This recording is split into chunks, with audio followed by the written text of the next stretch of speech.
Ça va? Bien, bien. Vous avez fêté? Vous avez fêté, m'avez laissé, non? Ça va? Hier, tu n'étais pas venu. Tu nous as pas dit. Qui a dit qu'il n'était pas avec vous? Donc tu es sûr que je n'étais pas là? Tu es sûr? Non, tu étais là. Rien là. Donc tu m'avais vu? Non, mais tu étais là en esprit. Comment tu m'as dit en esprit? T'as habitué à manger en esprit.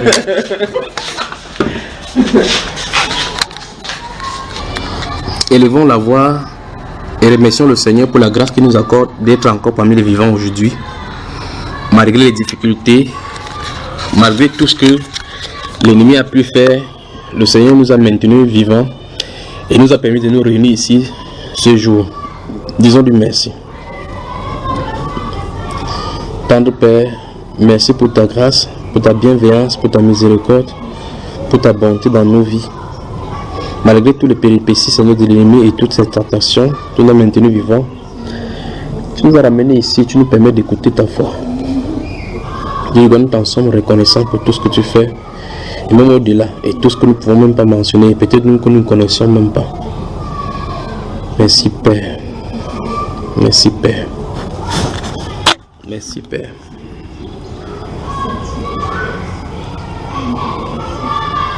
Merci. Demandez au Père qui vous donne la grâce afin que le nouveau départ que vous avez pris avec lui et les décisions que vous avez prises soient maintenues par son esprit. Que vous marchiez en nouveauté de vie, de sanctification en sanctification. Priez, priez.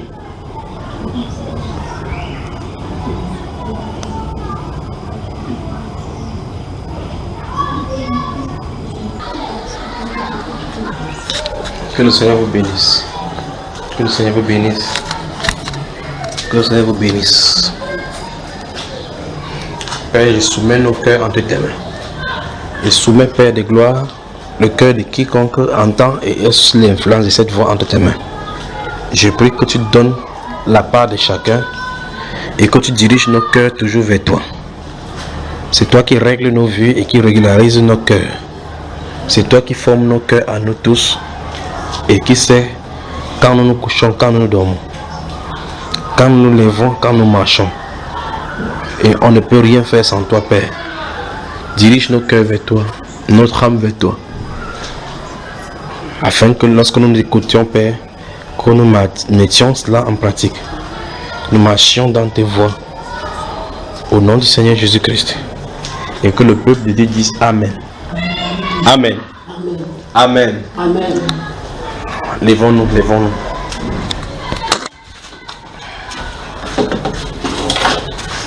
Je suis dans votre service.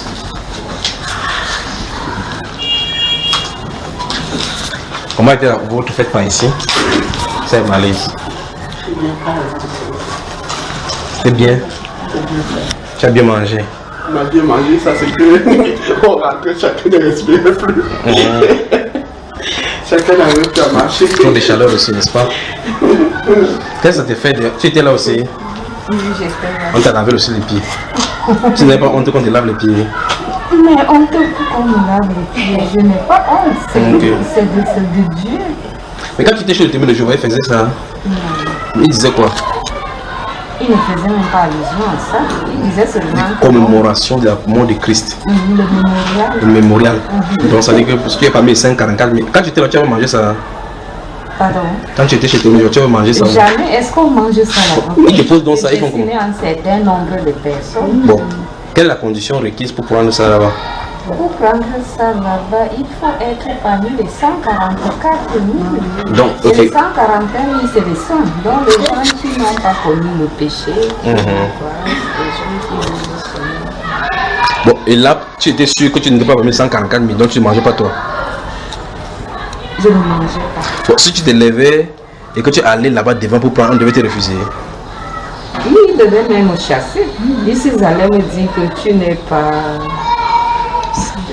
Parmi les 144 000. Donc ils connaissent tous ceux qui sont parmi les 144 000 alors. Ils ne les connaissent pas, mais ils disent qu'ils savent par rapport à leur façon de vivre, leur comportement. Donc en regardant les comportements, on peut savoir que ceux-ci sont parmi les 144 000. Donc ça veut dire que parmi les 144, parmi les gens qui sont là-bas, ils savent que si telle personne ou la façon qu'ils vivent là, ça montre qu'ils sont parmi les 144 000. Ok. Et quand tu étais bas, tu croyais ça? Je croyais à ça. Qu'est-ce que tu en dis maintenant? En tout cas, une chose, c'est difficile. Même quand j'étais au village, Tu entends ce qu'elle dit? j'ai discuté. On a un peu baissé le ton. Quand j'ai discuté avec maman, on a essayé d'aborder ça. Bon, comme ça a pris une autre ampleur, j'ai laissé. Avec la maman qui était venue jouer. Hein? Ma maman. Elle était venue jouer toujours. Hein? Ma maman, mes frères, toute la famille. Bon, on va lire quelque chose, d'accord? Donne-moi une Bible alors. Donc ça c'est en anglais ça. Où est ta Bible à toi? Ok.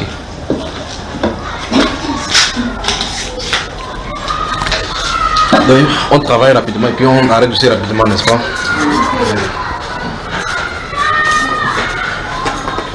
On va lire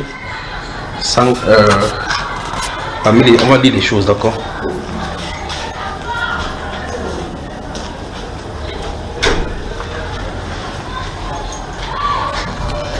Donc on voit effectivement que les témoins de Jéhovah mentent, n'est-ce pas?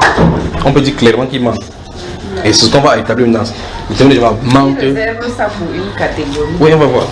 On va voir que les témoins de Jéhovah mentent au sujet de ces 144 000. C'est ce qu'on va voir maintenant.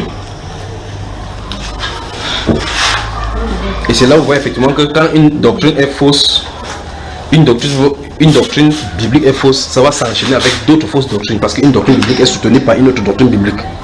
Une autre doctrine biblique et une autre doctrine biblique. Par conséquent, si une est fausse, pour que tu maintiennes cette fausseté, il va falloir que tu fausses l'autre. Il va falloir que tu fausses encore l'autre, pour que ça sous-tend un peu ta fausseté. Donc on va voir effectivement que si on touche cette doctrine-là, ça va toucher autre chose et autre chose. Je veux une Bible tout simplement.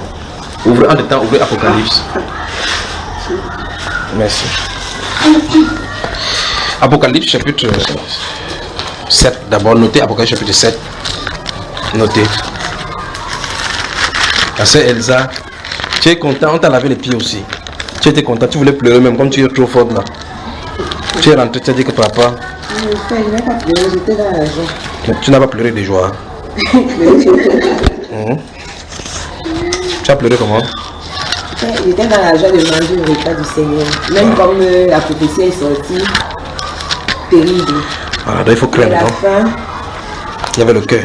Il y avait l'amour. On n'a pas pensé à moi. Nous, on a pensé. Ok. Tu m'as souhaité bonne fête. Mais c'est ce que vous pensez que je devais être ici, n'est-ce pas? Mais j'étais là aussi. Apocalypse chapitre 7, notez.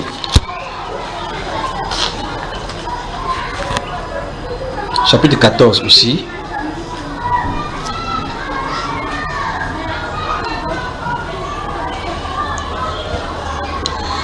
On y va. Notez aussi 1 Corinthiens 11. Et Jean chapitre 13.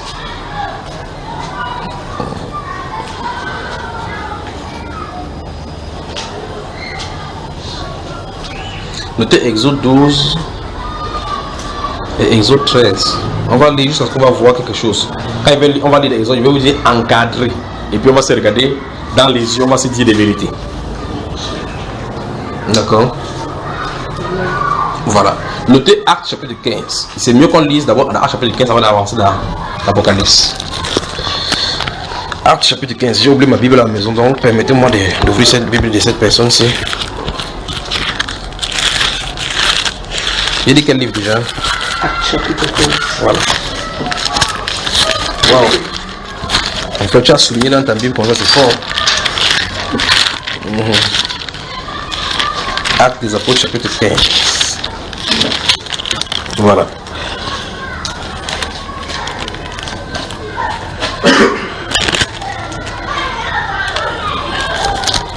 Bon, maintenant, dans les Apôtres chapitre 15, il est question de la réunion qui s'est passée à Jérusalem, n'est-ce pas? Maintenant, je vais lire à partir de verset 3 rapidement pour toucher le point. Après avoir été accompagnés par l'église, ils poursuivirent leur route à travers la Phénicie et la Samarie, racontant la conversion des païens, et ils causaient une grande joie à tous les frères. Arrivés à Jérusalem, Actes chapitre 15, tu y es? C'est pas ça? Il dit à partir du verset 3. Après avoir été accompagnés par l'église, ils poursuivirent leur route à travers la Phénicie et la Samarie, racontant la conversion des païens, et ils causaient une grande joie à tous les frères. Arrivés à Jérusalem, ils furent reçus par l'église, les apôtres et les anciens, et ils racontaient tout ce que Dieu avait fait avec eux.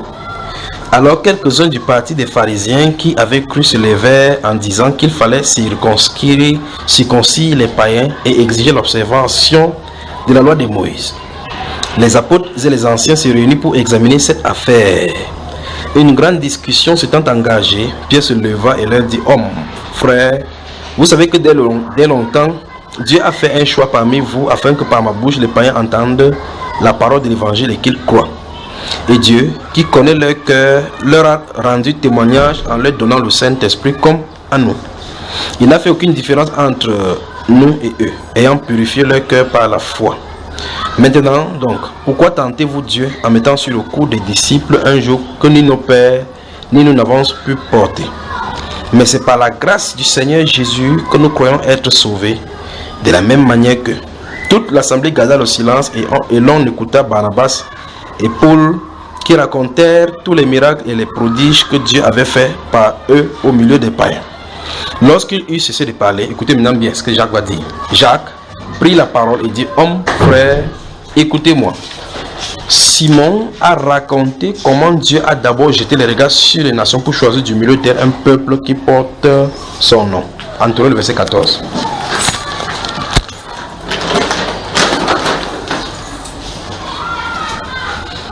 Maintenant, vous pouvez noter maintenant Isaïe chapitre 43, le verset 10. Tout juste après Actes des Apôtres chapitre 15 là. D'après ce que Jacques André dit ici, Simon a raconté comment Dieu a d'abord jeté les regards sur la terre pour chercher, pour regarder un peuple qui porte son nom. Ici, dans le témoin de Jéhovah disent qu'ils sont le peuple de Dieu parce que c'est eux qui portent le nom de Jéhovah. Donc ils disent que c'est le peuple de Jéhovah maintenant. Et la seule possibilité pour être sauvé, c'est d'être dans l'âge, comme au temps de Noé, il fallait être dans l'âge de Noé pour être sauvé. Il faut maintenant être parmi son peuple. C'est pour ça qu'ils ne se mélangent pas avec la chrétienté. C'est ce qu'ils disent. N'est-ce pas la soeur là? Et donc dans Isaïe chapitre 43, le verset 10, ils disent que, comme Dieu a dit que vous êtes mes témoins.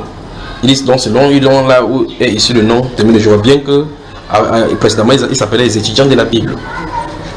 Maintenant, ceci, je sens d'aller quelque part. Saveron dit clairement, c'est pour ça que l'une des doctrines, vous voyez ce qu'il disait tout à l'heure, que pour qu'une doctrine soit fausse, qu'une doctrine qui est enseignée qui est fausse, doit être sous-tendue par d'autres doctrines qui sont fausses. Premièrement, les témoins de Jéhovah essaient d'occulter Israël naturel et physique qui est là et ils prennent la place d'Israël. Parce que ici, dans cet acte chapitre 15, l'apôtre Jacques fait référence à Israël. Parce qu'ici, verset 15, verset 14, là, il dit quoi? Il dit, c'est votre Bible là, il dit, Simon a raconté comment Dieu a d'abord jeté les regards sur les nations. Les nations, ça veut dire les pays. Les nations, pour choisir du milieu d'elles un peuple qui porte son nom. Et vous voyez effectivement que Israël porte le nom de Dieu. Israël, ça veut dire le prince des dieux.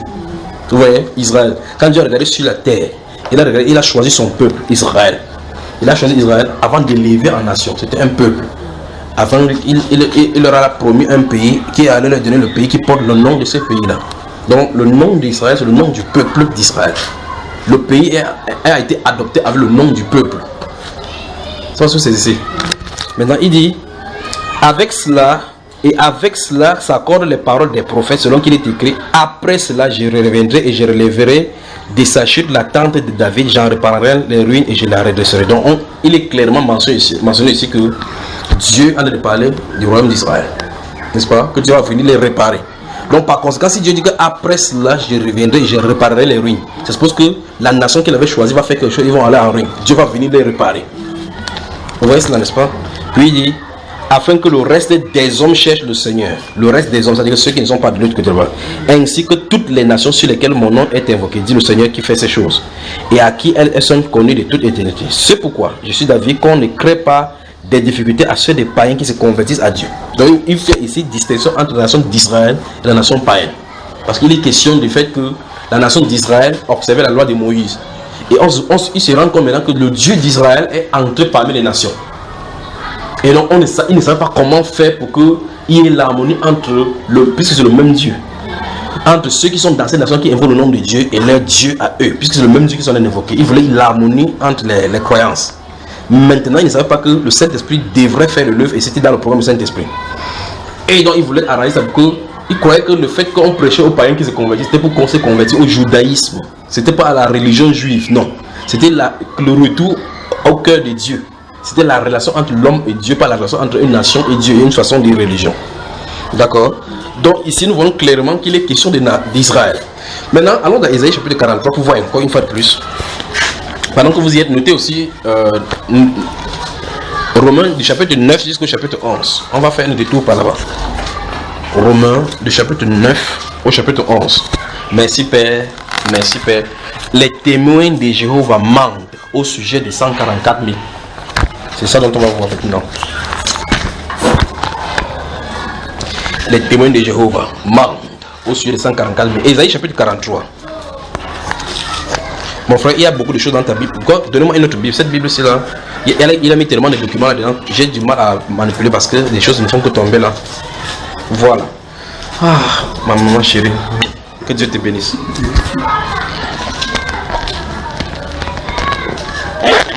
Voilà.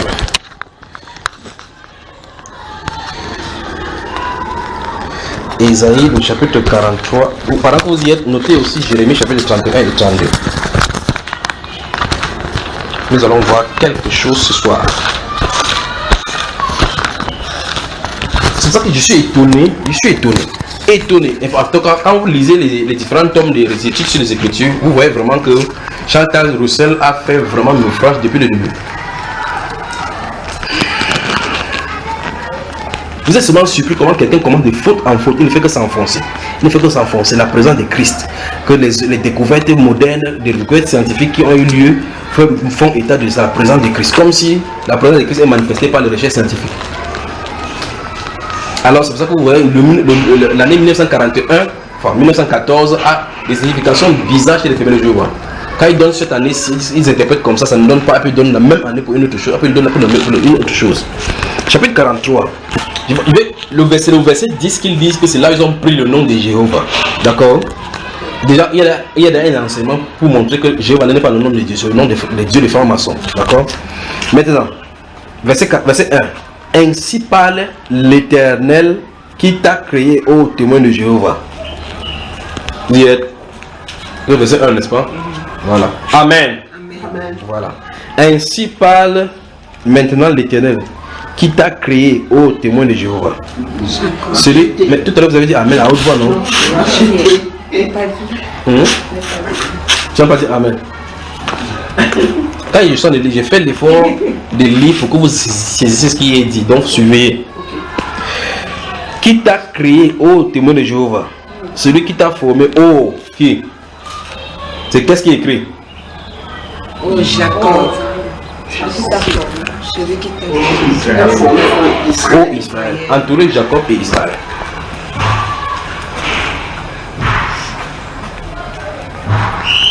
Voilà. Donc ici, l'oracle est en train de s'adresser à qui? Au peuple d'Israël. Ne crains rien car je te rachète, je t'appelle par ton nom. Tu es à moi. Donc vous voyez effectivement que c'est ce que Jacques venait de dire ici, que c'est son peuple à lui. Donc, on a lu ça dans Actes chapitre 15 tout à l'heure. Verset suivant. Si tu traverses les eaux, je serai avec toi. Et les fleuves, ils ne te submergeront point. Et si tu marches dans le feu, tu ne te brûleras pas. Et la flamme ne t'embrasera pas. Car je suis l'Éternel, ton Dieu. Donc c'est le Dieu d'Israël. Le Saint, c'est bien écrit là-bas. Le Saint d'Israël, ton Sauveur. Je donne l'Égypte pour ta rançon. Donc une nation. Donc c'est une nation, il peut détruire une nation, la nation d'Égypte, pour pouvoir garder Israël. L'Éthiopie et Saba est à ta place. Parce que tu as du prix à mes yeux. Donc Israël a du prix aux yeux de Dieu. Parce que tu es honoré et que je t'aime. Je donne des hommes à ta place et des peuples pour ta vie. Ne crains rien, car je suis avec toi. Je ramènerai de l'Orient ta race. Soulignez de l'Orient ta race.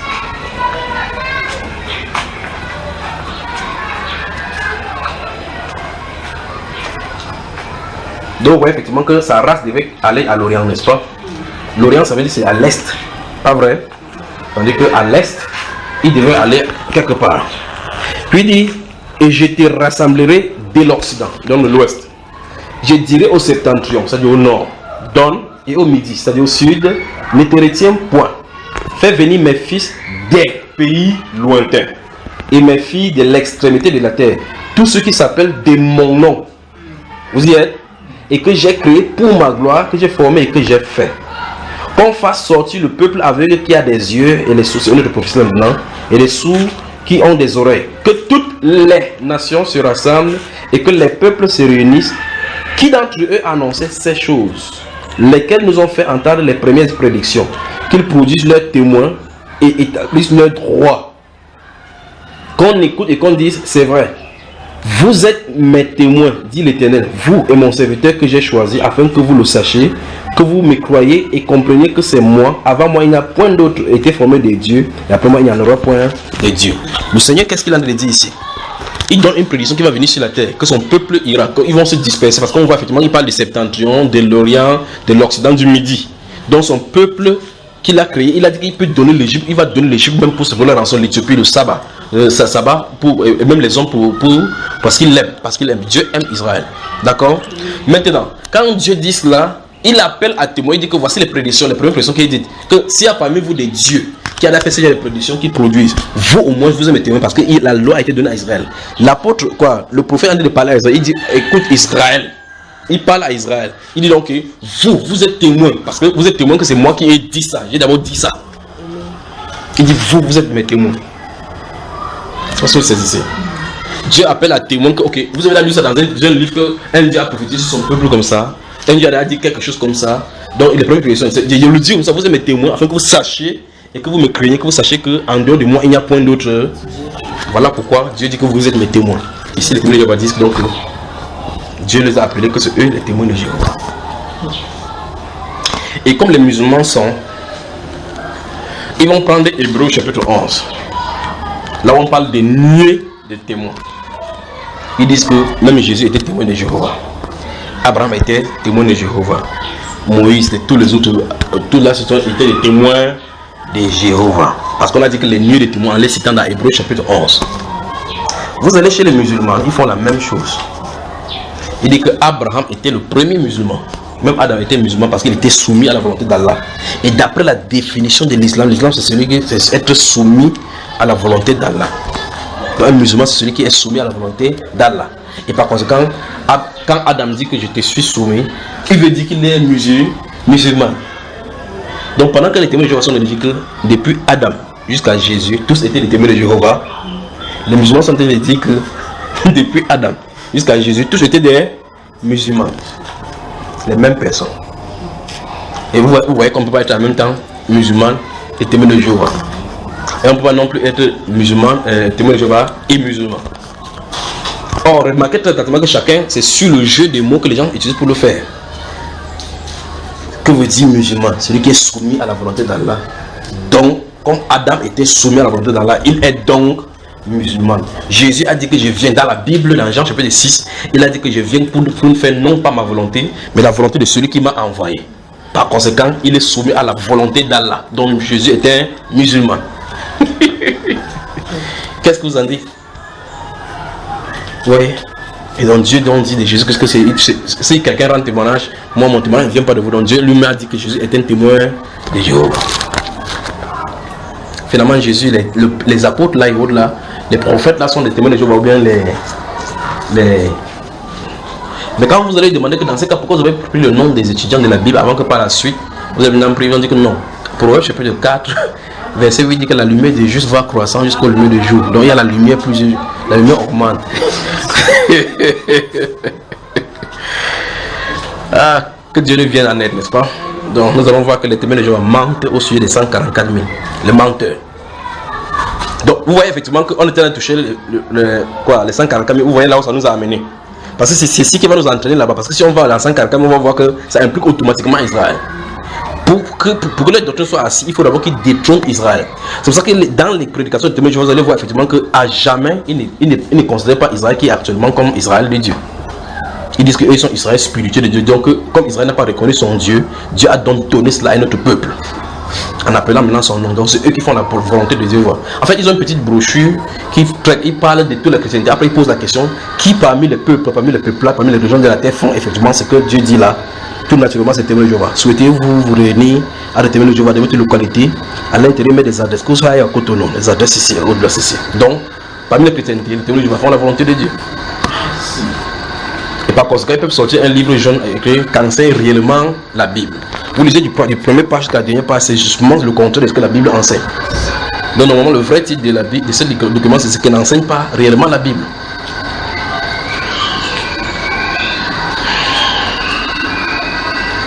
On peut avancer. Donc voilà ce qui est écrit là-bas. Maintenant, vous avez noté Romains du chapitre 9 au chapitre 11. N'est-ce pas? Nous allons lire, je vais vous demander de noter Jérémie chapitre 31. N'est-ce pas? Alors, notez Jérémie chapitre 31. Donc, il est clair qu'à l'origine d'ici, Dieu a d'appeler à témoin son peuple à qui il a prophétisé pour montrer effectivement que vous êtes témoin parce que vous avez entendu ces oracles-ci. Pour que plus tard, quelqu'un ne vienne pas dire que c'était un autre Dieu qui a parlé ou un autre Dieu avait la fête là. C'est pour qu'il sache qu'il est le premier qui dit les choses, et qu'on a la fin d'une chose avant le commencement. Et c'est lui qui organise l'histoire, le cours de l'histoire. C'est ce que Dieu a dit ici.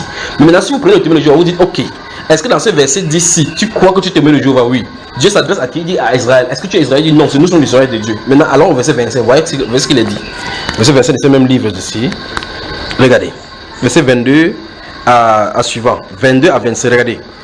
Et tu ne m'as pas invoqué, ô Jacob. Parce qu'au verset 1, il avait parlé de ces mêmes personnes-ci. Vous êtes, tu ne m'as pas invoqué, ô Jacob, car tu t'es lassé de moi, ô Israël. Vous avez vu que le premier verset parlait de ô Jacob et puis ô Israël. Donc il s'adresse à la même personne. Puis il dit, tu ne m'as pas offert tes brebis en holocauste et tu ne m'as pas honoré par tes sacrifices. Je n'étais point tourmenté pour des offrandes et je n'étais point fatigué pour de l'encens. Tu n'as pas appris d'argent acheté pour moi des aromates et tu ne m'as pas rassasié de la graisse de tes sacrifices. Mais tu m'as tourmenté par tes péchés. Donc la personne à qui on a dit que vous êtes témoin, il a dit également que vous m'avez tourmenté par le péché. Si tu dis que vous êtes témoin de Jéhovah, oui, Dieu te dit que tu le tourmentes chaque jour par le péché. Vous avez vu cela? Regardez, verset 25.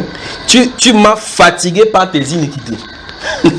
Donc le témoin de Jéhovah, du verset 10 du chapitre 43, Dieu le dit au verset 25 qu'il fatigue Dieu par leurs iniquités.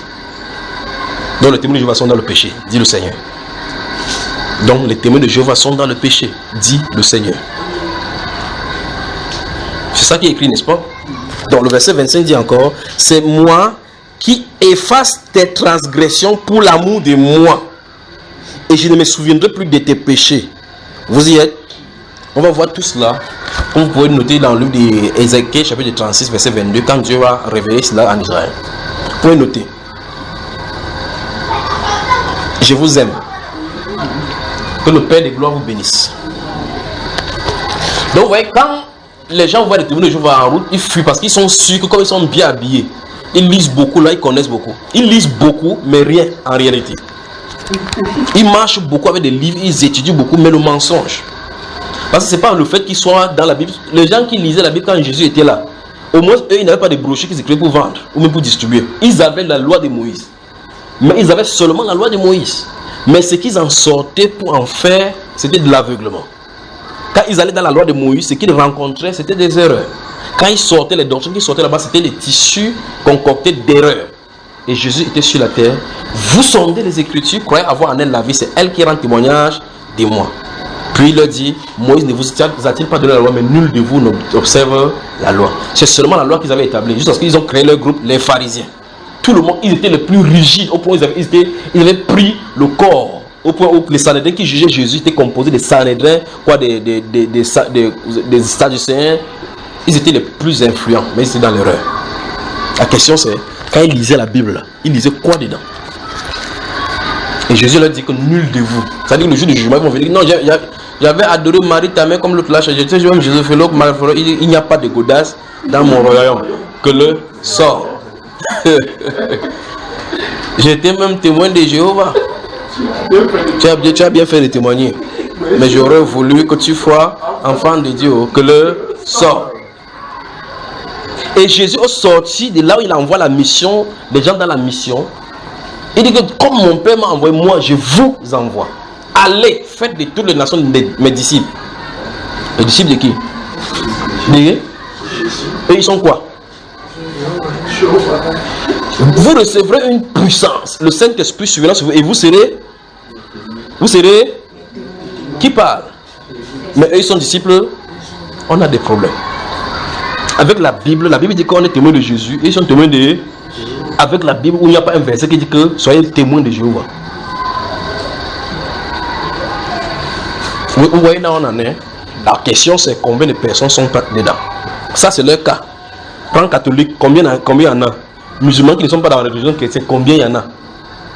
Prenez les sectes religieuses, n'importe lesquelles, combien il y en a? Jésus dit l'âge est spacieux et la voie qui mène à la perdition. On a des problèmes. On peut avancer. Ok. Jérémie chapitre 31. Après Esaïe, là, vous avez Jérémie directement. Donc souvenez-vous pourquoi vous ne me posez plus les questions. J'ai dit, l'année prochaine, en 2019, si le Seigneur ne vient pas, et si on est à calme dans ce pays-ci, la fête de la Pâque, ça se passera le 19 avril. Ça veut dire que le premier du calendrier de Dieu, c'est le 6 avril. Le 6 avril l'année prochaine, vous pouvez donc dire bonne année à quelqu'un. Et donc le 19 avril, c'est la fête de la Pâque. Cette année-ci, c'est 30. L'année prochaine, c'est le 19 avril. Voilà. Jérémie chapitre 31.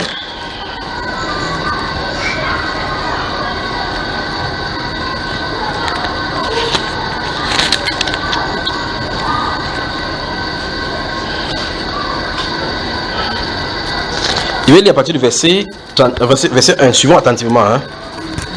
On y va. En ce temps-là, dit l'Éternel, je serai le Dieu de toutes les familles des témoins de Jéhovah. Comment? D'Israël. Et ils seront. Ah, vous avez moi. Hein?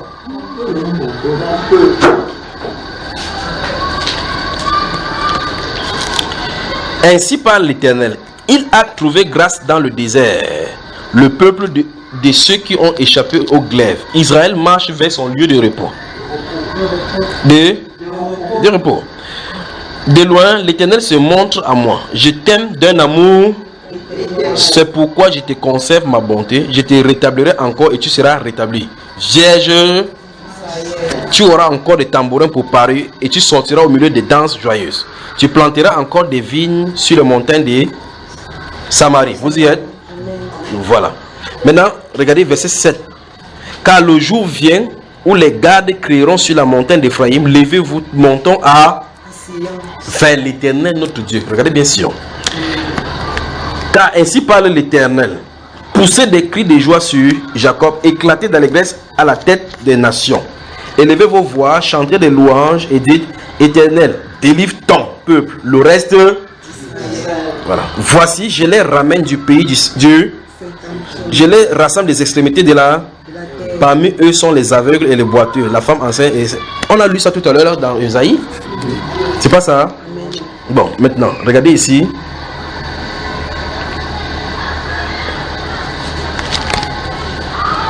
On y va. Verset 31. Du chapitre 31 de Esaïe. Donc vous voyez que chaque fois c'est d'Esaïe dont il est question. C'est toi qui as trouvé la bonne position, ma soeur. Non, c'est bon ici. Écoutez très attentivement, verset 31 et suivant. Voici, les jours viennent, dit l'Éternel, où je ferai avec la maison d'Israël et la maison de Juda une alliance quoi? Donc il a introduit quoi là comme ça? Une alliance nouvelle. C'est-à-dire la nouvelle alliance.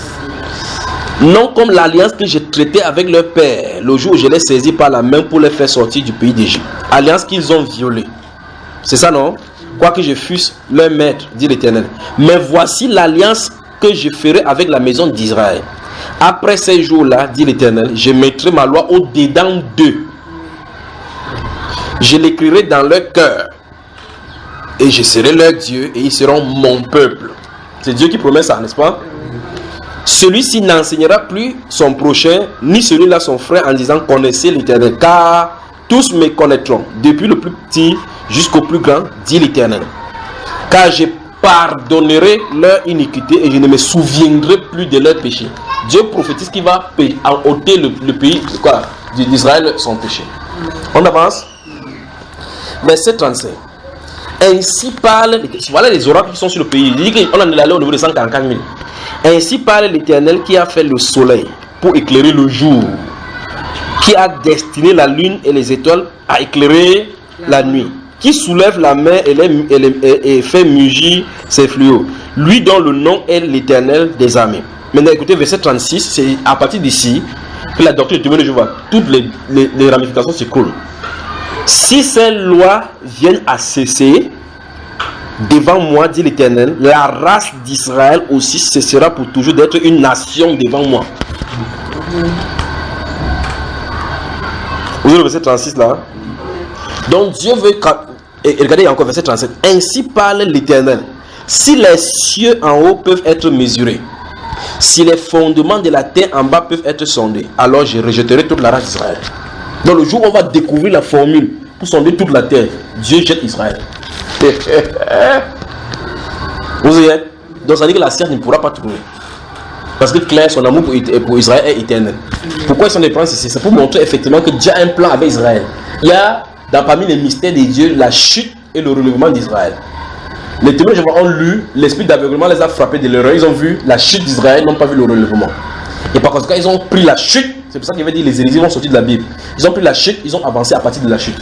Ils ont dit que comme Dieu a rejeté Israël, il a dit qu'il devait susciter un peuple pour l'avoir. Mais Dieu dit ici qu'il ne peut pas rejeter son peuple. Et c'est dans le Nouveau Testament, la personne à qui Jésus a donné l'authenticité de doctrine, ou bien de la globalité de la doctrine chrétienne et le mystère de Dieu caché, a dit ceci par rapport à Israël. On va lire. Regardez encore verset 36. Si c'est loi, c'est-à-dire que la loi que le soleil est là pour présider le jour. Aujourd'hui, ça nous a chauffé, non? Donc ça veut dire que la loi du soleil là subsiste toujours. La nuit on voit encore la clarté de la lune, non? Donc ça veut dire qu'Israël n'est pas encore rejeté. Dieu dit que si cette loi là cesse, Israël cessera d'être une nation. Ça veut dire que si la loi d'Israël, les lois de Dieu dans les cieux là cessent, on ne pourra plus parler des nations d'Israël. Tant que cette loi là, il y a une nation qu'on appelle Israël. C'est pas ce qui est écrit là. C'est pas ce qui est écrit. Alors où sont les témoins de Jéhovah alors? J'ai dit ceci parce que leur doctrine, ça s'appuie sur le fait que, n'en parlons même pas maintenant, même du collège des sages, qui en Pennsylvanie s'assoit pour parler de doctrine, on les appelle l'esclave fidèle. On va arriver dans la partie de l'esclave fidèle. Comme l'esclave fidèle, c'est un esclave du péché et du mensonge. C'est ce qu'on va développer et voir. D'accord? Bon, ici il dit, si ces lois viennent à cesser, verset 36, devant moi, dit l'Éternel, la race d'Israël aussi cessera pour toujours d'être une nation devant moi. Ça veut dire que quoi? Dieu par là dit, tant que la terre subsistera, comme il avait dit dans le Nouveau Testament là-bas, tant que la terre subsistera, il ne sera pas ôté, Israël. On y va? Voilà. Maintenant vous pouvez prendre, lisez le chapitre 32, il va réitérer là-bas, pour cela. Il dit ici clairement que l'amour d'Israël ne sera jamais enlevé. Alors dans Romains chapitre 9 maintenant. Romains chapitre 9.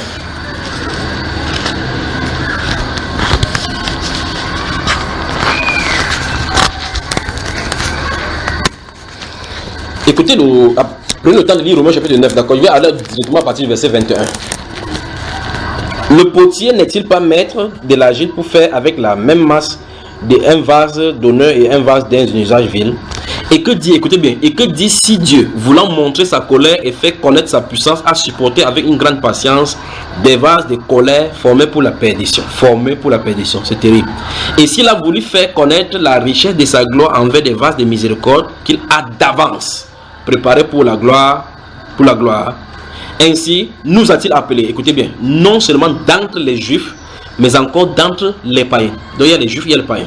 Maintenant, selon qu'il le dit dans Osée, j'appellerai mon peuple celui qui n'était pas mon peuple. Donc Dieu avait pour but, depuis les Saintes Écritures à l'intérieur, même les Juifs lisaient. C'est pour ça que vous voyez quand les apôtres avaient des conflits au niveau, tu as entré chez les païens, tu as mangé avec eux. Ils ne comprenaient pas ces choses parce que c'était voilé. Mais c'était prophétisé dans les Écritures qu'ils devaient aller aussi appeler les païens. Voilà ce que l'apôtre Paul prend maintenant. Il dit que dans Osée, vous lisez ça dans Osée, que j'appellerai mon peuple ceux qui ne se feraient pas appeler mon peuple. Or, pour Israël, il les a appelés son peuple. Et Dieu donc dit par ce livre des prophètes, si vous lisez dans Osée chapitre 2 verset 22, c'est écrit ainsi là-bas. Dans Osée chapitre 2 verset 22, il dit qu'effectivement que j'appellerai mon peuple ceux qui n'étaient pas appelés mon peuple. Donc il veut par là dire qu'il va jouer à Israël d'autres personnes. Sans le dire ouvertement, il prophétise seulement. L'apôtre Paul va dire encore, enfin, ici, toujours dans ce livre de Romains, il va dire que selon qu'il est écrit, je te louerai parmi les nations. Comment on va louer Dieu, le Dieu d'Israël parmi les nations? L'ouverture devait être faite par Christ Jésus. Mais c'est-à-dire seulement que je te louerai parmi les nations. C'est David qui dit. Quand il dit comme ça, après ça, il rencontre lui-même, quand il revient à lui-même, David, sachant qu'il est juif, il sait qu'on loue le Dieu d'Israël en Israël. Il dit, je te louerai parmi les nations. Comment il veut te louer parmi les nations? Mais c'est l'histoire, il a parlé. Amen. Maintenant, on continue. Verset 25. Selon qu'il est écrit, ce qu'il est dit dans Osée, j'appellerai mon peuple celui qui n'était pas mon peuple, et bien-aimé celle qui n'était pas la bien-aimée. Et là où on leur disait, vous n'êtes pas mon peuple, ils seront appelés fils du Dieu vivant. Donc on parlait de nous ici. Vous y êtes?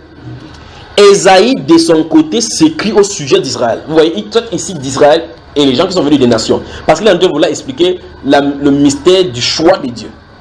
Maintenant, Ésaïe de son côté s'écrit au sujet d'Israël. Quand le nombre des fils d'Israël serait comme le sable de la mer, un reste seulement sera sauvé. Vous y êtes? Si vous lisez Ésaïe chapitre 10 verset 22, vous allez retrouver ça là-bas. Que Dieu vraiment vous bénisse. Car le Seigneur exécutera pleinement et promptement sur la terre ce qu'il a résolu. Donc c'est une résolution, c'est un plan de son cœur. Vous y êtes? Et comme Ésaïe l'avait dit auparavant, si le Seigneur des armées ne nous a point laissé une postérité, nous serons devenus comme Sodome, nous aurons été semblables à Gomorrhe. Donc vous voyez effectivement, même dans la perversité, Dieu a préservé, c'était une race, c'était une personne de la race pour qu'ils ne soient pas tous pervertis. Verset 30. Que dirons-nous donc? Les païens qui ne cherchaient pas la justice ont obtenu la justice qui vient de la foi. Tandis qu'Israël, qui cherchait une loi de justice, n'est pas parvenu à cette loi. Pourquoi? Parce qu'Israël l'a cherché non pas la foi, mais comme provenant des œuvres. Ils se sont heurtés contre la pierre d'achoppement. Vous parlez de l'apôtre. Vous voyez? Selon qu'il est écrit, voici je mets en Sion une pierre d'achoppement et un rocher de scandale, et celui qui croit en lui ne sera point confus. L'apôtre Paul montre clairement ici qu'il y avait un carrefour où ça devait être dangereusement d'aborder. Le Christ Jésus. Donc, l'achoppement, la chute, le fracassement et le détour du plan de Dieu par rapport à Israël devrait être fait par Christ. Il était au milieu d'eux. Dis-nous, depuis là, tu ne tiens notre esprit en suspens. Si tu es le Christ, dis-le, je vous l'ai dit. N'est-ce pas? On a vu ça, n'est-ce pas? Maintenant, verset 10. Chapitre 10, pardon. Frère, le vœu de mon cœur et ma prière à Dieu pour eux, c'est qu'ils soient sauvés. Il parle de ceux qui se sont achoppés. Je leur rends le témoignage qu'ils ont du zèle pour Dieu, mais sans intelligence, ne connaissant pas la justice de Dieu et cherchant à établir leur propre justice. Vous voyez effectivement que l'être humain a besoin de comprendre ce que Dieu lui appelle son justice. Sinon tu vas commencer à faire ta part sur la tête parce que tu crois que tu as trop réussi. Et alors tu es totalement à 100 000 km éloigné de lui. Et cherchant à établir leur propre justice, ils ne se sont pas soumis à la justice de Dieu. Car Christ est la fin de la loi pour la justification de quiconque croit. Vous voyez la justice de Dieu, non? La justice de Dieu consiste à laisser Christ être ton Seigneur, à laisser Christ être ta justice, laisser Christ être ta sagesse. Dites effectivement que moi je ne suis plus là, c'est Christ qui prend ma place. Amen. Verset 5. En effet, Moïse définit ainsi la justice qui s'obtient, qui vient de la loi. L'homme qui mettra ces choses en pratique vivra par elle. Donc Moïse donnait comme ça la définition. Mais voici comment parle la justice qui vient de la foi. Ne dis pas en ton cœur qui montera au ciel, c'est en faire descendre Christ. Ou qui descendra dans l'abîme, c'est faire remonter Christ d'entre les morts. Que dit-elle donc? La parole est près de toi, dans ta bouche et dans ton cœur. Or, c'est la parole de la foi que nous prêchons. Si tu confesses de ta bouche le Seigneur Jésus, et si tu crois dans ton cœur que Dieu l'a ressuscité des morts, tu seras sauvé. Car, c'est ici qu'on a pris dans le truc qu'on récite maintenant que Jésus, tu es mon Seigneur, tu es mon Sauveur. Car c'est en croyant du cœur qu'on parvient à la justice. Donc vous voyez effectivement que quand vous êtes justifié, vous savez dans votre cœur, n'est-ce pas? Parce que si votre cœur vous condamne, vous êtes fichu. Quand vous êtes justifié devant le Seigneur, la paix vient dans le cœur. Voilà. Et c'est en confessant de la bouche qu'on parvient au salut selon qu'il est écrit, selon ce que dit l'Écriture, quiconque croit en lui ne sera point confus.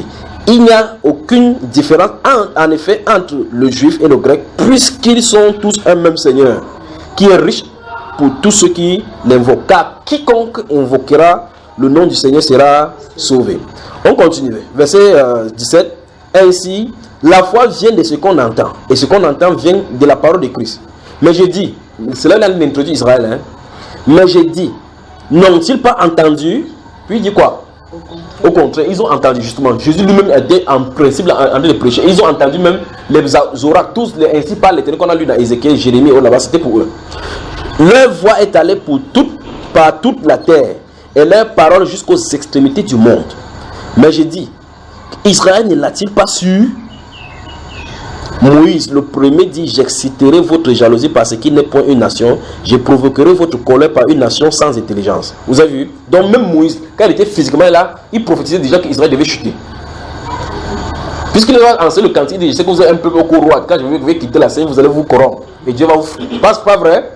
Le gars chantait là, nous sommes une fille de rebelles, et Dieu, il chantait ça, il dansait. On continue. Verset 20, et Isaïe pousse la hardiesse jusqu'à dire: j'ai été trouvé par ceux qui ne me cherchaient pas. Vous voyez? Donc même dans Isaïe qui parle du Messie d'Israël, il commence à dire que Dieu va lâcher Israël pour pouvoir prendre un autre peuple qui ne cherchait même pas Dieu. Je me suis manifesté à ceux qui ne me demandaient pas. Mais au sujet d'Israël, donc effectivement que ceux à qui Dieu s'est manifesté, au sujet de ceux qui ne me demandaient pas, ce sont les païens. Mais au sujet d'Israël, il dit: j'ai tendu mes mains tout le jour vers un peuple rebelle et contredisant. Et vous allez voir, c'est cet amalgame que Israël va avoir avec Dieu. Mais le mystère dans tout ceci, c'est que Dieu ne l'a pas rejeté. C'est ce qu'on va retrouver là-bas. Chapitre 11. J'ai dit donc, on va voir clairement à partir d'ici que ici ça rejette toutes les doctrines du témoin de Jéhovah. J'ai dit donc, Dieu a-t-il rejeté son peuple? Oui.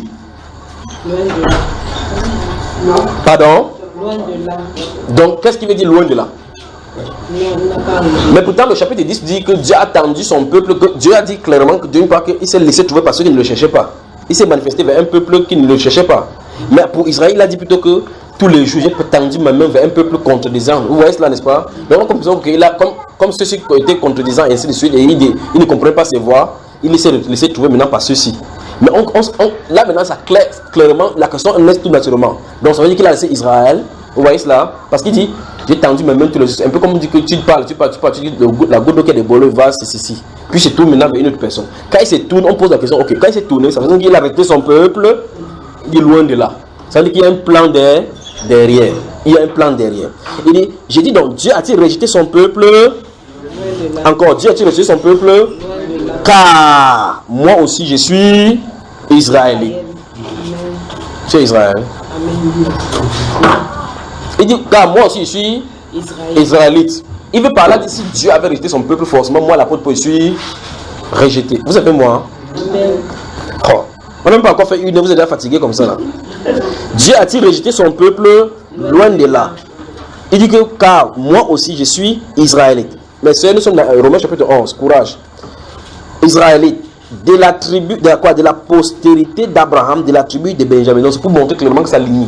Maintenant, il répond: Dieu n'a point rejeté son peuple qu'il a connu d'avance. Souligné et encadré.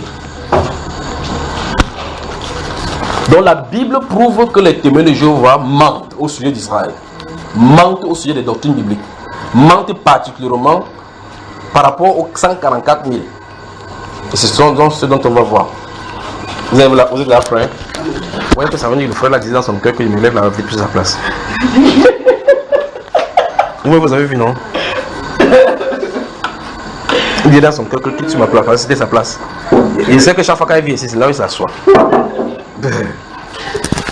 Alors, nous venons de voir, mes chers sœurs, dans les Saintes Écritures, depuis l'Ancien, on a vu clairement dans l'Ancien Testament comment le prophète Isaïe Jérémie a prophétisé que si les lois du ciel qui ont été énoncées dans le ciel viennent à cesser, alors l'amour de Dieu va cesser pour Israël.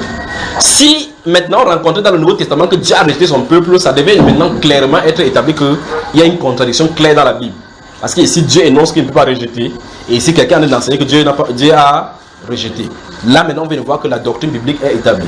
Dieu avait dit par le prophète Jérémie qu'il ne peut pas rejeter Israël tant que la loi subsistera, tant que les lois du ciel subsisteront.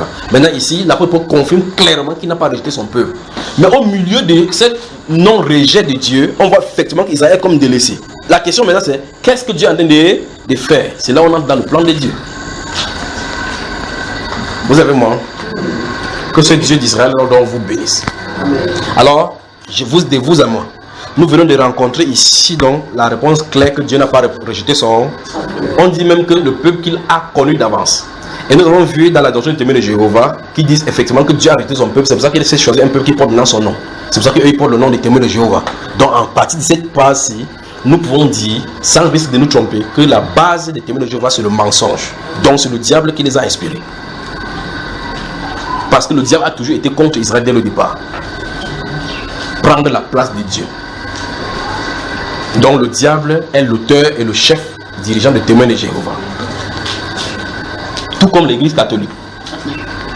Quand Christ va laisser son église sur la terre, il va donner pour représentant, pour remplaçant le Saint-Esprit.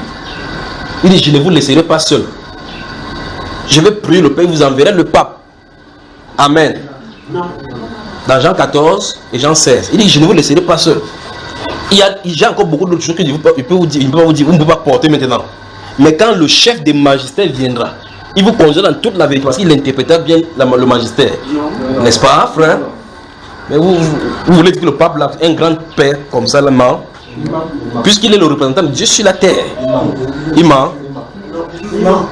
Tu peux regarder le pape dans les yeux, tu dis que le pape, tu mens. Hein, frère Jean-Paul, comment tu peux encore la tête maintenant? C'est dans vos villages que tout le monde est catholique, non? Va là-bas, tu lui dis que le pape ment, tu vas rentrer du village, je veux voir.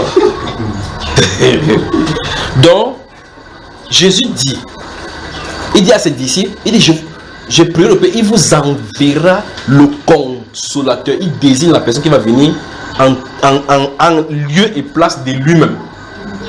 Mais l'Église catholique enseigne que le pape est le représentant. Au point où il représente même Dieu parce qu'il prend même la place de Dieu. Il s'est fait appeler très Saint-Père. Dieu lui-même est seulement Saint-Père. Il dit bien Dieu, lui il est Saint-Père. Lui, le pape est quoi? Très Saint-Père. Ça synthétique. Quand il meurt maintenant, on fait le conclave encore pour savoir s'il faut le sanctifier. Ah, des choses. Mais où est la base? La base c'est, tu es Pierre. Et sur cette pierre, j'ai bâtirai mon église. Où est-ce que l'église est bâtie, frère? Il dit, c'est sur la tombe de Pierre. Mais on dit clairement que cette église-là, ça n'a rien à voir avec la tombe. Les spots de séjour des morts, séjour des morts. Donc ça n'a rien à voir avec les morts. Mais ils disent que c'est sur la tombe de Pierre qu'on a bâti. Donc quand il a dit, tu es Pierre, sur cette pierre, je bâtirai mon église. L'église est née quand, frère? L'église est née quand? À la Pentecôte. À la Pentecôte, Pierre était mort. Ça veut dire que c'est quand Pierre est mort que l'église a commencé. Un frère? Pointe quelqu'un. Dis si tu as des amis catholiques. Ou ton père même est vice-prêtre. Et qu'il ne déclare pas publiquement. Dis-leur clairement qu'ils servent Lucifer. Voilà. Alors, oui, la base c'est le mensonge, comme on vient de découvrir pour les témoins de Jéhovah. Vous voyez que vous prenez deux fondations de la papauté, vous voyez clairement que c'est la religion de Judas Iscariote, celui qui trahit la parole. L'apôtre de Pierre a été remplacé. Qui est l'apôtre qui avait été remplacé? Qui est l'apôtre qui avait été remplacé? Mais ça veut dire que c'est le processus de remplacement. On remplace quelqu'un qui est perdu. On remplace de qui? C'est Judas Iscariote. Donc comme Satan entre dans Judas, Satan entre dans les papes. Que Dieu bénisse. Que Dieu bénisse. Et pas, quand vous parlez de la scène, vous remarquez effectivement que la seule personne dans la Bible à qui on a mis quelque chose dans le trempe de morceau pour donner dans la bouche, c'était qui? Qui pratique ça? Le pape. Ok, non, appelez comme vous voulez, mais c'est eux. Donc vous voyez deux fondations. La naissance de l'église et la loi donnée à l'église de fêter, c'est fait par eux comme étant pour Judas. Donc la base de l'église catholique, c'est Judas Iscariote. On peut avancer. Mais cette fois-ci, nous sommes dans les amis lointains, les témoins de Jéhovah. qui disent que ce qu'ils appellent la commémoration, bien le mémorandum de Christ, la mort de Christ, ce sont les membres des 144 000 qui peuvent manger. Nous avons le Saint-Exécutif devant nous qui va nous dire le contraire. Nous avons commencé d'abord par déconstruire et expliquer le fait qu'ils ont pris la place d'Israël en essayant tant bien que mal d'occulter Israël dans le plan de Dieu. C'est-à-dire que les témoins de Jéhovah vont prendre, si vous lisez les brochures, ils vont prendre tant bien que mal des différents versets dans la Bible pour essayer de montrer que Dieu a rejeté son peuple. Mais on veut le voir clairement cette question posée ici. Est-ce qu'il y a Israël une nation? Demain pour le témoin de Jéhovah, il va dire non. Dieu ne connaît plus ceux qui sont là aujourd'hui. Mais on veut le voir que Dieu a dit dans Jérémie chapitre 31, verset 31, que tant que le soleil va toujours continuer à présider le jour et que la lune va toujours continuer à présider la nuit, Israël ne cessera pas d'être une nation devant ma face. C'est pas ce qui est écrit. L'apôtre Paul a poussé le bouchon en posant la question directe et claire, de telle sorte que ça ne soit pas détourné. Dieu a-t-il rejeté son peuple? Il est loin de là. Dieu n'a point rejeté son peuple qu'il a connu d'avance. Ici, il parle d'Israël. Donc Israël n'a pas été rejeté. La nation d'Israël n'a pas été rejetée. Mais qu'est-ce qui se passe? L'apôtre Paul va continuer à nous expliquer. Il va nous expliquer effectivement ce qui ne va pas. Pourquoi Israël ici est appelé peuple de Dieu. Vous pouvez prendre le livre des psaumes chapitre 8, le verset 3 à 5. Vous pouvez prendre cela, vous notez.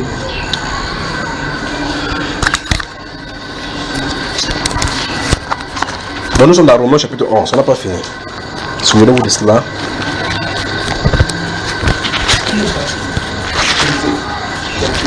On n'a pas fini le Romains chapitre 11. Il dit vous pouvez prendre le psaume 8, vous notez. On arrive.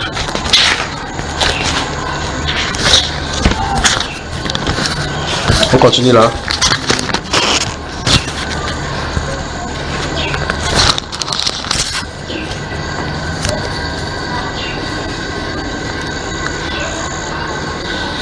Alors maintenant il dit, nous sommes au chapitre 11 de Romains.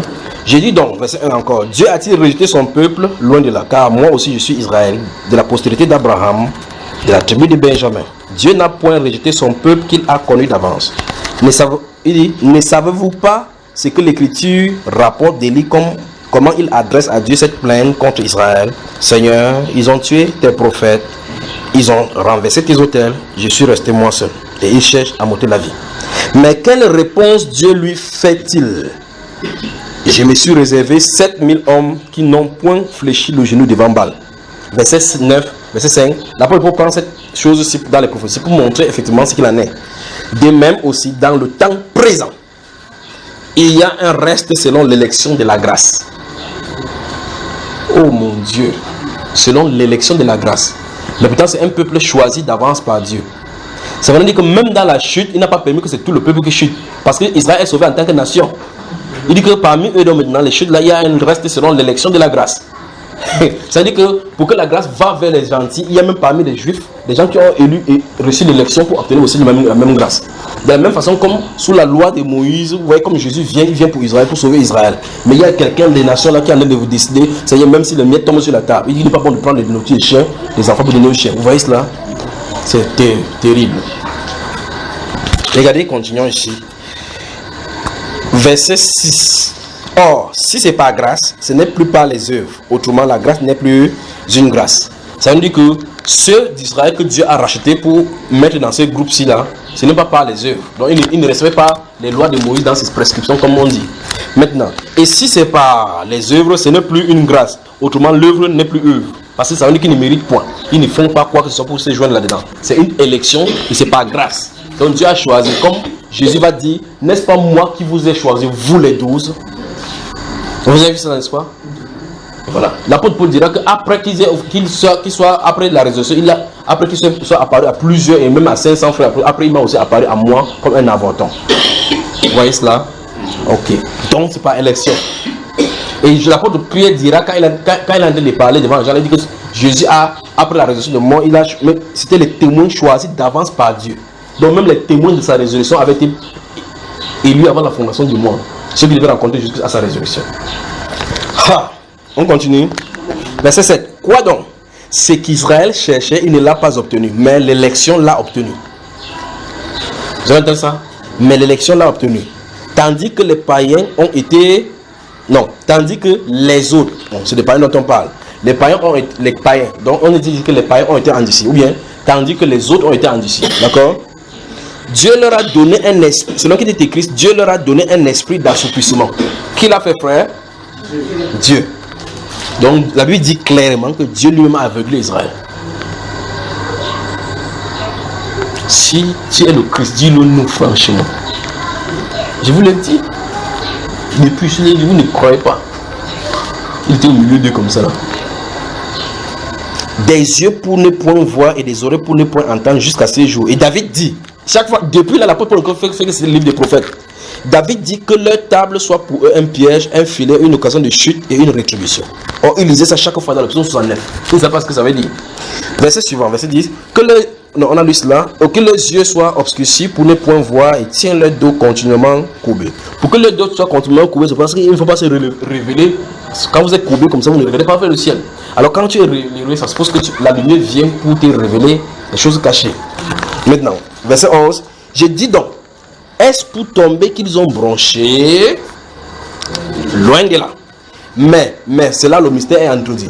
Mais, par leur chute, le salut est devenu accessible aux païens. Donc Dieu, depuis les temps anciens, avait dit, il va choisir un peuple, à un moment donné, il va mettre une pause pour me tourner vers les autres nations. Mais la pause n'est pas en appuyant sur le bouton, c'est en mettant une pierre d'achoppement. La pause est appuyée par une pierre d'achoppement. C'est cette chose qu'on a dit là-bas. Donc c'est par la pierre d'achoppement que la pause est mise sur Israël, pour que cette même pierre d'achoppement devienne le rocher de salut. Le même bouton de pause pour Israël, c'est le même bouton pour salut pour les nations. Et c'est sur ça qu'ils sont heurtés. Quand Israël s'est heurté sur la personnalité de cette pierre, boum, ça a fait pause sur Israël.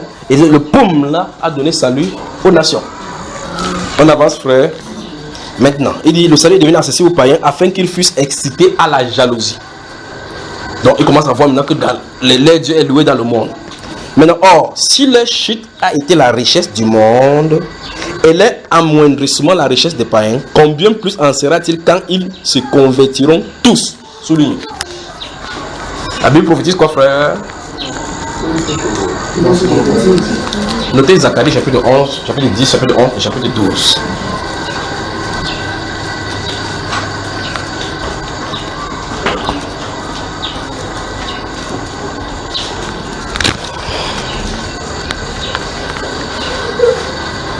On y va. Voilà. Donc, il dit que si leur chute a été quoi? La richesse du monde. C'est le fait qu'ils ont chuté comme ça là. Ça a permis que la richesse de Christ et les bontés de Dieu s'étalent dans le monde. Vous pensez que ça sera quoi pour eux lorsqu'ils vont se reconvertir? Quand ils vont se convertir. Donc, si la dimension de la grâce est allée vers le monde, ok, quand Dieu va se tourner vers eux, qu'est-ce qu'on a dit? Vous voyez, ça sera une bénédiction terrible pour Israël. Mais souvenez-vous de ce qu'on a de voir, on voit le mensonge que les gens ont fait avec ces choses d'Israël. Parce qu'ils ont pris la place d'Israël. Ils sont entrés dans le plan de Dieu. Dans la Bible, disséquer Israël, taper, enterrer Israël et prendre la place d'Israël. Mais jamais, personne ne prendra la place d'Israël parce qu'Israël existera toujours comme nation. Il m'a dit le jour, il est au Cameroun. Il dit que tu es quoi? Il dit non, je fais partie du peuple d'Israël. Il dit vraiment, hein? Je suis l'Israël spirituel. Vraiment. Hein? On arrive. On avance. Verset 12. Or, si leur chute a été la richesse du monde et leur amoindrissement la richesse des païens, combien plus en sera-t-il quand ils se convertiront tous? Je vous le dis, à vous païens. C'est pour ça que l'apôtre, pour voir ces choses, il s'est tourné parce que Dieu l'a envoyé parmi les païens. Il me semble bien maintenant. Il se tourne vers les païens, il dit que vous donc, comprenant ces choses, faites attention à ce que vous recevez. Faites donc attention à ce qui est venu vers vous. En tant que je suis apôtre des païens, je glorifie mon ministère, afin s'il est possible d'exciter la jalousie de ceux de ma race et d'en sauver quelques-uns. Car si leur rejet a été la réconciliation du monde, que sera leur intégration, sinon une vie d'entre les morts? Donc, ici, il montre encore clairement qu'il y aura une réintégration d'Israël. N'est-ce pas, frère? Or, si les prémices sont saines, la masse l'est aussi. Les prémices, c'est qui, frère? Non, on parle d'Israël, qui a un pronom en Israël. Il dit qu'il y a une prémisse. L'apôtre Jacques parle dans Jacques chapitre 1 que Christ nous a engendrés comme étant des prémices pour la nouvelle création, n'est-ce pas? Maintenant, qui est-ce que Dieu a pu choisir en premier lieu pour qu'il enfante Israël?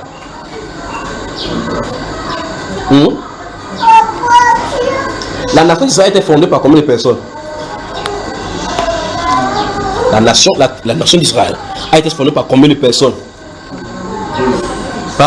Vous avez honte de dire, vous ne connaissez pas, frère? 12. Vous avez lu leur vie là-bas, frère?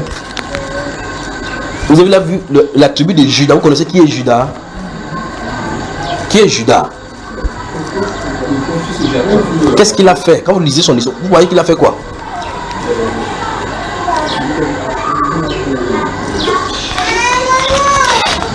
Afin qu'il, s'il est possible, d'exciter la jalousie de ceux de ma race et d'en sauver quelques-uns.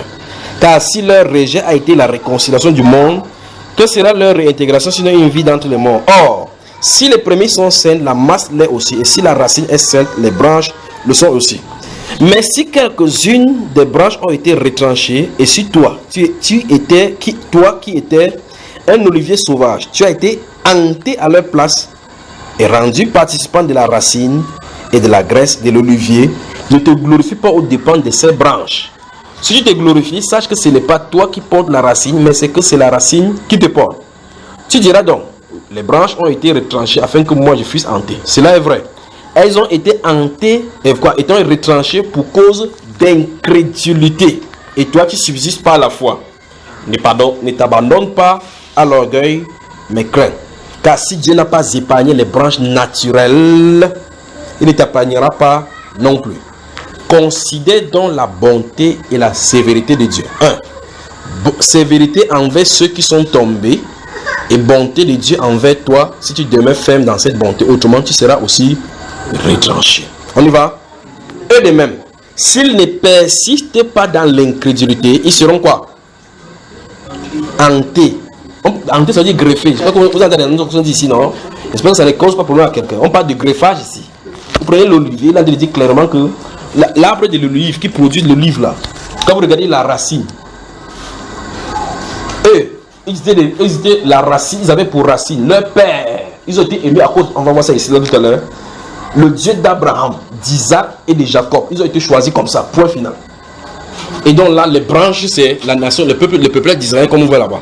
À cause de l'incrédulité, on dit clairement, comme la branche, si vous voyez cette branche-ci, ça a été coupé.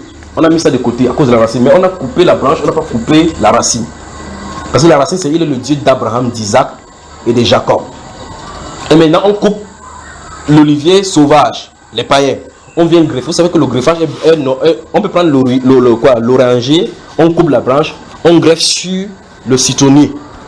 Si on greffe, on attache. Si le greffage réussit, la branche de citron sera de ce côté, ce sera en train de produire le citron. La branche qu'on a greffée de ceci, qui est naturellement orange, ne produira pas de citron. Ça va produire de l'orange mélangé avec des saveurs de citron. Parce qu'il est sous-tendu et boit de la source et des nutriments du citronnier. Vous voyez que vous montez, vous ne pouvez pas dire que non, je ne veux pas connaître les juifs, je ne veux pas connaître les traditions juives, je ne veux pas connaître les choses juives, mon frère connaît Jésus. Vous ne pouvez pas connaître Jésus parce qu'il a dit le salut vient des juifs. On est greffé sur eux. Vous voyez cela? On est greffé sur eux. Et par contre, quand il dit ici là que eux, ils ont eu à être incrédules, on les a coupés, mettre de côté, toi on t'a greffé. Et on dit que si on te greffe, souviens-toi que ce n'est pas toi qui te porte la racine, c'est la racine qui te porte. Mais si on t'a greffé là-bas, et que tu as réussi, imagine donc si c'est une branche naturelle, alors on peut le greffer plus facilement. Donc pour eux, on peut le greffer facilement parce que c'est son arbre. Et il va produire ce qu'il faut produire, ce que l'arbre doit produire sans mélange de saveurs. C'est nous qui mélangeons le paganisme avec des choses, des trucs comme ça là. Ils connaissent Dieu de la Bible. Amen. Verset 23. Eux de même, s'ils ne persistent pas dans l'incrédulité, ils seront hantés, car Dieu est puissant pour les hanter de nouveau. Si toi tu as été coupé de l'olivier naturellement sauvage et hanté contrairement à ta nature sur l'olivier franc, à plus forte raison, eux seront-ils hantés selon leur nature sur leur propre olivier. Verset 25 enfin. Car je ne veux pas, frères, que vous ignorez ces mystères, afin que vous ne vous regardiez point comme sages. C'est qu'une partie d'Israël, souligné. Une partie d'Israël. C'est qu'une partie d'Israël. c'est qu'une partie d'Israël est quoi? Est tombée dans l'endurcissement. Jusqu'à ce que la totalité des païens soit. Voilà dans le mystère. Voilà encore réside le mystère. Donc Dieu a mis pause sur Israël pour regarder le nombre de personnes dans son plan parmi les païens qui sont censés entrer. Il dit que lorsque la totalité de ces païens-là vont entrer, il dit, et ainsi, tout Israël sera sauvé. Tout Israël sera sauvé. Et ainsi, tout Israël sera sauvé. Et ainsi, tout Israël sera sauvé. Regardez bien maintenant. Donc, lorsque la totalité des païens entre, regardez, frère, je ne veux pas, frère, car je ne veux pas, frère, verset 25, que vous ignorez ce mystère, afin que vous ne vous regardiez point comme sage. C'est qu'une partie d'Israël est tombée dans l'endurcissement jusqu'à ce que la totalité des païens soit entrée. Et ainsi, tout Israël sera sauvé, selon qu'il est écrit, le libérateur viendra de Sion et détournera de Jacob les impiétés. Vous voyez, vous avez. Et ce sera mon alliance avec eux lorsque j'ôterai leurs péchés. Ceci, frère, n'est pas encore été accompli. Donc les témoins de Jéhovah manquent au sujet d'Israël. Les témoins de Jéhovah ont usurpé la position d'Israël dans les Saintes Écritures pour se faire valoir leur vie et leur doctrine. Donc Lucifer les conduit. Maintenant, cela étant, on peut maintenant aller au niveau des 144 000 pour voir pourquoi les témoins de Jéhovah ont instauré que ce sont les 144 000 dons, effectivement, personnalités qui le font, qui doivent goûter à ce pain et le vin de la commémoration. Avant qu'on y va, vous allez voir que dans leur doctrine, ils essayent tant bien que mal pour dire, parce que si vous leur demandez que donc depuis que Christ est mort, donc ce n'est pas encore atteint 144 000, ils vont vous dire que par génération, il peut y avoir même une seule personne. Il peut y avoir des nations, même il n'y en a même pas. Mais on va voir ce que la Bible dit de toute façon. Vous vous souvenez maintenant qu'on vient de lire que le mystère, c'est que le libérateur viendra des cœurs. D'où? De Sion. Il viendra de Sion et il détournera de Jacob de ses impiétés. Mais avant d'aller dans le livre des Révélations, allons dans Zacharie voir quelque chose. Vous avez des amis témoins de Jéhovah, je m'en fous. Vous êtes témoins de Jéhovah, je m'en fous. Votre père et votre mère témoins de Jéhovah, ils servent le diable. Voilà. Non, mais ça dit bien. Ça dit bien. Ça dit bien que Michael Jackson.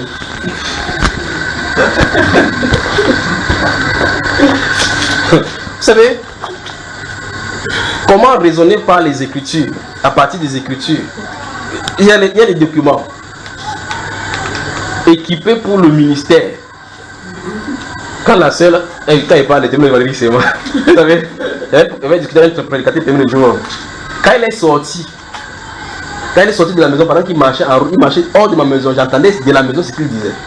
Et puis la prochaine fois, ce qui m'étonne, c'est que quand quelqu'un vient, il se tient devant toi, tu lui dis ce qu'il a dit, il ne se pose pas la question comment tu peux avoir fait pour savoir ce que j'ai dit. Il continue la discussion.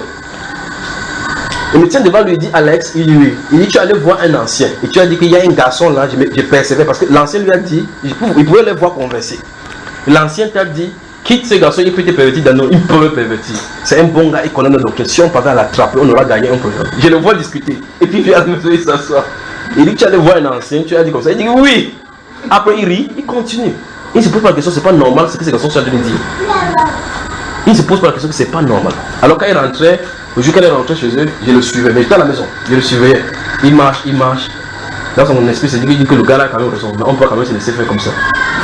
Mais c'est les Saintes Écritures. Les Saintes Écritures sont imbattables. Alors quand il marchait avec son... Vous savez, les pensées montent sur le cœur. Il commence à réfléchir, il réfléchit sur tout ce qu'on a dit, il réfléchit sur tout ce qui est. Après il dit, j'ai une question à lui poser. Il parle la prochaine fois, avant qu'il ne vienne, je connais la question qu'il va poser.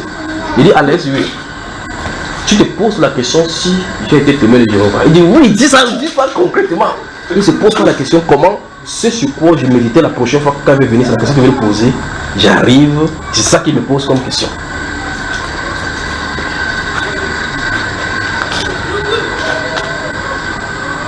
Les gens devaient savoir qu'il y a quelque chose qui est d'anormal quand certaines choses leur sont dites.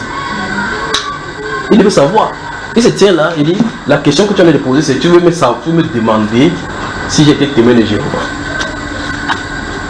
Oui. Parce qu'en réalité, si il dit que j'étais témoin de Jéhovah, il prend ces documents là maintenant, il part. Parce qu'on ne doit pas causer avec les apostats. Oui. Il dit qu'il n'est pas témoin de Jéhovah, il dit que je ne crois pas. Parce que comment tu peux faire pour connaître les choses secrètes qui ont dans le secret? C'est parce qu'il y a des documents que c'est secret chez eux.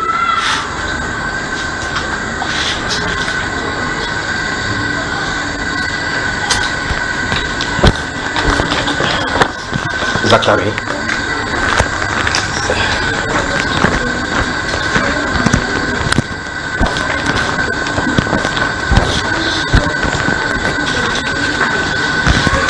Zacharie chapitre 12 d'abord.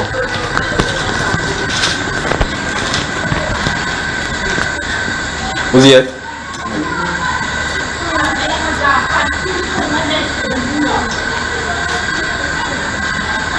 Et vous êtes prêts, il peut aller. Zacharie chapitre 2, il va prendre à partir du verset 7. L'Éternel sauvera d'abord les tentes de Juda, afin que la gloire de la maison de David, la gloire des habitants de Jérusalem, ne s'élève pas au-dessus de Juda. En ce jour-là, l'Éternel protégera les habitants de Jérusalem, et le faible parmi eux sera dans ce jour comme David. La maison de David sera comme Dieu, comme l'ange de l'Éternel. Vous y êtes? Comme l'ange de l'Éternel devant eux. En ce jour-là, je me forcerai de détruire devant, vous y êtes, de détruire toutes les nations qui viendront contre Jérusalem. Vous voyez les prophéties qui sont dites depuis longtemps, n'est-ce pas? Maintenant, écoutez bien, verset 10. Alors je répandrai sur la maison de David et sur les habitants de Jérusalem un esprit de grâce et de supplication. Si cet esprit s'est déversé sur vous, vous allez voir de quoi il est question. Un esprit de grâce et de supplication, et ils tourneront les regards vers moi, celui qu'ils ont percé. Vous avez vu ça écrit? Ceci est déjà écrit, déjà accompli, frère. Est-ce que ceci est déjà accompli? Est-ce que ceci est déjà accompli? Non. Ok. On dit, il a parlé ici de la maison de David, de Juda, de Jérusalem. Il dit c'est des deux dont il en a parlé, qui va déverser l'esprit, ils vont tourner le regard vers lui, celui qu'ils ont percé. Ils pleureront sur lui comme on pleure sur un fils unique. Ils pleureront amèrement sur lui comme on pleure sur un premier-né. En ce jour-là, le deuil sera grand en Pennsylvanie. Comme le deuil, quoi? Vous avez Pennsylvanie, c'est Pennsylvanie, n'est-ce pas? En Pennsylvanie, comme pleure, c'est là-bas qu'il y a la tour des gars. Ok. Verset 12. Le pays sera dans le deuil. Chaque famille séparément. La famille de la maison de David, séparément et les femmes à part. La famille de la maison de Nathan, séparément. Les familles de la maison de Lévi, ainsi de suite. De la maison de Shimei, à part. Suite de suite, ainsi de suite. Chapitre 13. Plus quand ils vont pleurer comme ça, pleurer. La suite de la prophétie, c'est au chapitre 13, à partir du verset 6. Plus quand ils vont pleurer, ils vont dire, et si on lui demande, d'où viennent ces blessures que tu as aux mains, il répondra, c'est dans la maison de ceux qui m'aimaient que je les ai reçus. Parce que Christ va se révéler à eux. Et ils vont voir effectivement qu'ils avaient crucifié le Messie. Mais pour que ça se passe, Dieu dit clairement ici, et c'est ce que l'apôtre Paul est en train de dire, parler d'enlever de nouveau. Quand il va ôter le péché, vous avez vu, il dit qu'il va verser un esprit de grâce et de supplication pour qu'il puisse se retourner. Sans que ces choses ne viennent sur toi, on ne peut pas vous repentir comme il se faut. Quand l'aveuglement est là, il faut que le Saint-Esprit vienne pour ouvrir cela. On avance. Ok, cela étant, révélation. Le livre du prophète Jean.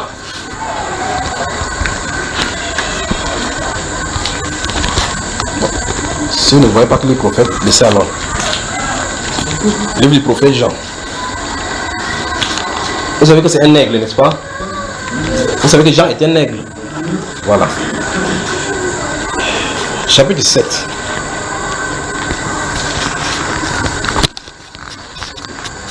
À partir du verset 1.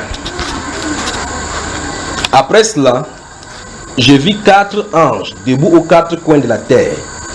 Ils retenaient les 4 vents de la terre afin qu'il ne soufflât point de vent sur la terre, ni sur la mer, ni sur aucun arbre. Et je vis un autre ange qui montait du côté du soleil levant. Du côté du soleil levant, soleil levant. Et je vis un autre ange qui montait du côté du soleil levant. Et qui tenait un seau. Quoi? Il tenait le seau du Dieu vivant. Il cria, vous y êtes, d'une voix forte aux 4 anges à qui il avait été donné de faire le mal à la terre et à la mer. Et il dit, Ne faites point de mal à la terre, ni à la mer, ni aux arbres, jusqu'à ce que nous ayons marqué du sceau le front des serviteurs de Dieu, de notre Dieu, n'est-ce pas? Donc nous voyons effectivement que quelque chose sur le point de se passer sur la terre. Des 4 anges, des 4 vents, dans les 4 directions, septentrion, midi, de l'Orient et de l'Occident, sont destinés à frapper. Et puis un autre ange dit, ne faites pas cela jusqu'à ce que nous ayons marqué le front des serviteurs de notre Dieu. Verset 4. Et j'entendis le nombre de ceux qui avaient été marqués du sceau. Combien? Frère, combien? 144 000 de toute la terre. Souligné.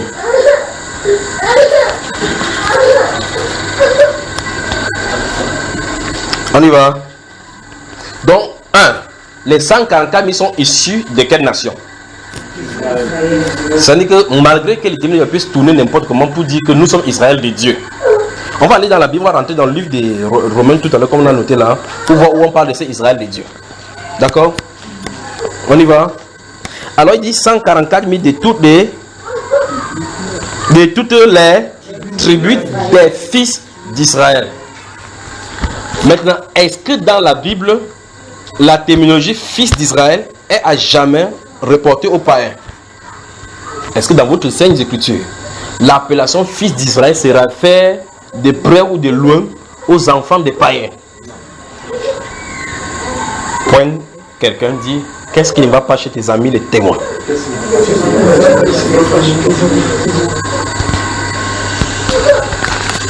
Puis il dit ici, nous voyons effectivement que la nation d'Israël est divisée en tribus, n'est-ce pas? Chez les païens, on ne parle même pas de tribus. On parle des païens, des gens des nations. C'est pas ça, frère? Ok, maintenant, regardez. Nous allons lire tous ensemble. Allons-y, 1, 2, 3, verset 5 maintenant. Non, lisez 1, 2, 3, allons-y.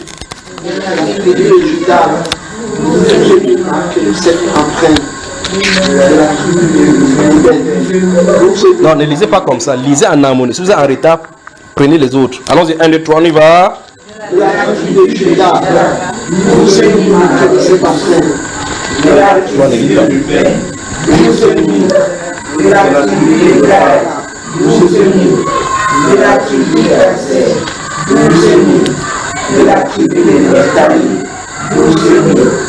la tribu de Manassé, 12 000, de la tribu de Siméon, 12 000, de la tribu de Lévi, 12 000, de la tribu d'Issachar, 12 000, de la tribu de Zabulon, 12 000, de la tribu de Joseph, 12 000, de la tribu de Benjamin, 12 000. Ok. Maintenant, je pose la question qui se pose maintenant tout naturellement, c'est 144 000 parmi les nations des témoins de Jéhovah. Ils se trouvent parmi lesquelles tribus?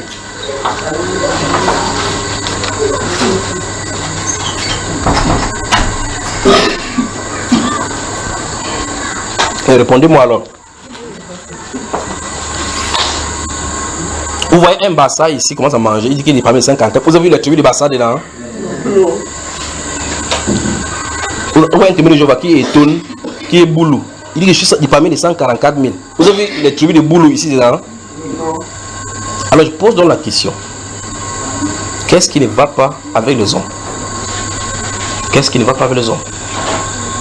Vous voyez le problème, n'est-ce pas? Le sceau du Dieu vivant, c'est quoi?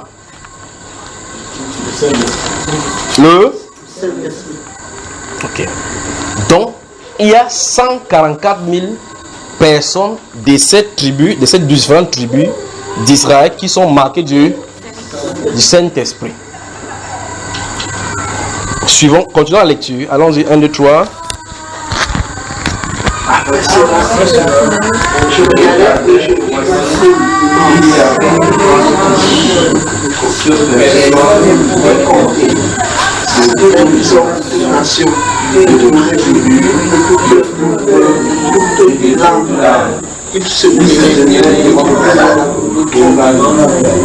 Voilà.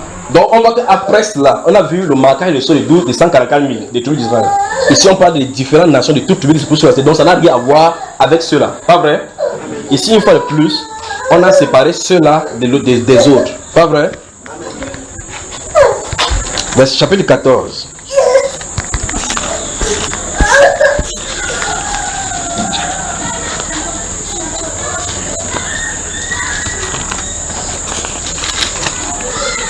Chapitre 14 de Révélation.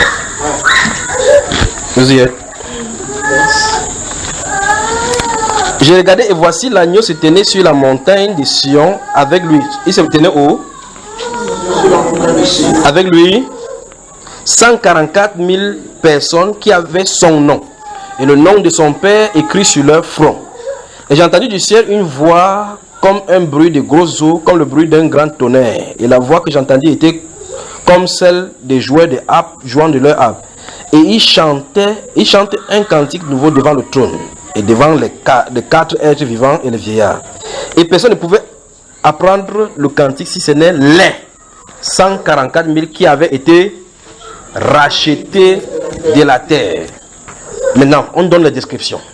Ce sont ceux qui ne se sont pas souillés avec des femmes. C'est-à-dire ceux qui ne sont pas... Voilà. Parmi les 144 000 là que tu connaissais là-bas, il y avait un père qui avait les enfants. Il avait les enfants. Mais ici, on dit que ceux-ci n'étaient pas souillés avec les femmes.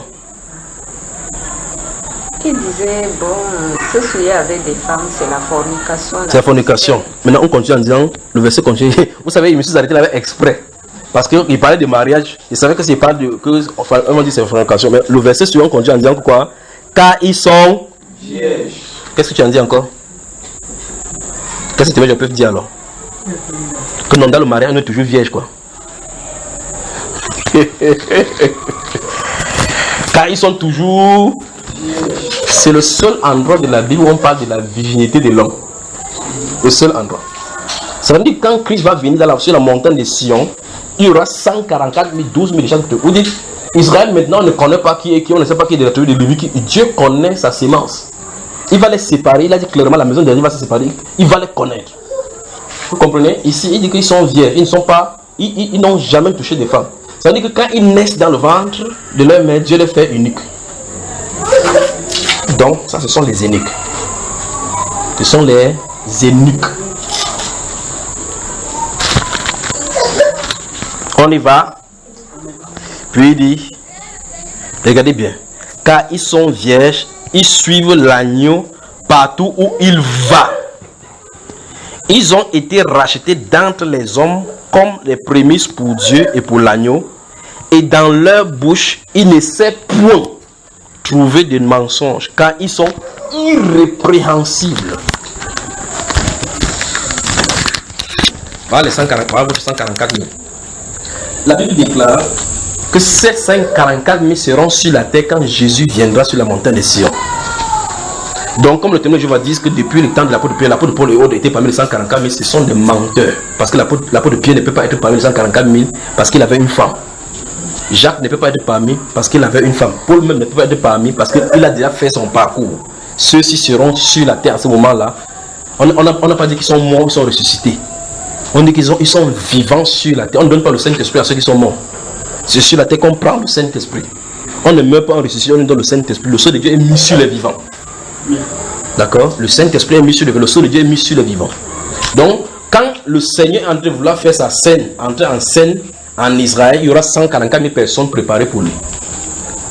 D'accord, ma chère? Et donc là, ils seront là pour servir. On dit ils suivent l'agneau partout. Et là, donc, c'est eux qui vont servir. Comme Jésus était venu avec 12 d'Israël en ce moment-là, cette fois-ci, il sera avec 12 000 fois 12. Et ils seront là en train de le servir. Fermé dans la Bible. Donc les témoins de Jéhovah sont des menteurs. Et il n'y a rien dans les Saintes Écritures qui met en relation les 144 000 avec la noce, ou mieux encore avec la Sainte Seine. En Israël, on célébrait la Sainte Seine du temps des apôtres. Après, à Corinthe, on célébrait. Les Corinthiens ont célébré, n'est-ce pas? Au point où les gens qui mangeaient ces saints-là, il y avait des gens qui couchaient avec la femme de leur père, les fornicateurs au milieu, jusqu'à ce que la porte soit réglasée, n'est-ce pas? Les sous-là étaient parmi. On dit que ceux-ci n'ont jamais menti, ceux-ci n'ont jamais été dans le désordre, ils sont irrépréhensibles.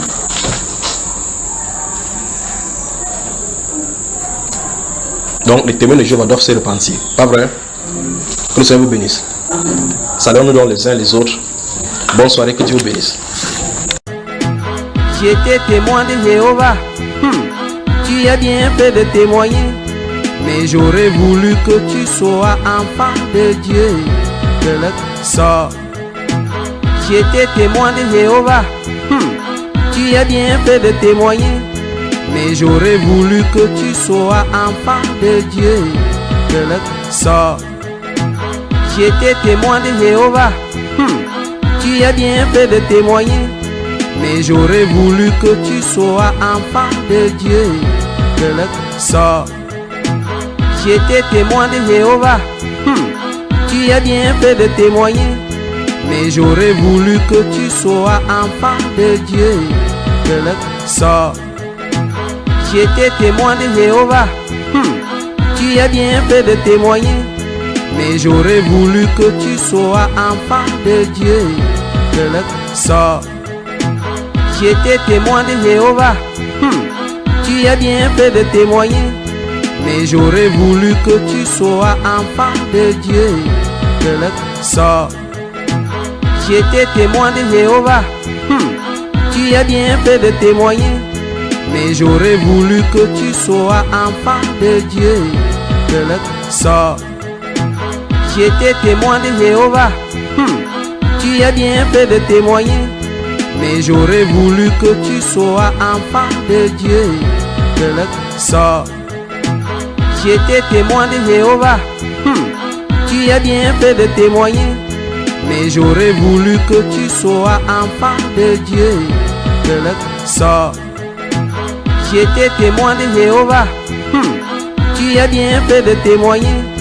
Mais j'aurais voulu que tu sois enfant de Dieu. De le sort. J'étais témoin de Jéhovah.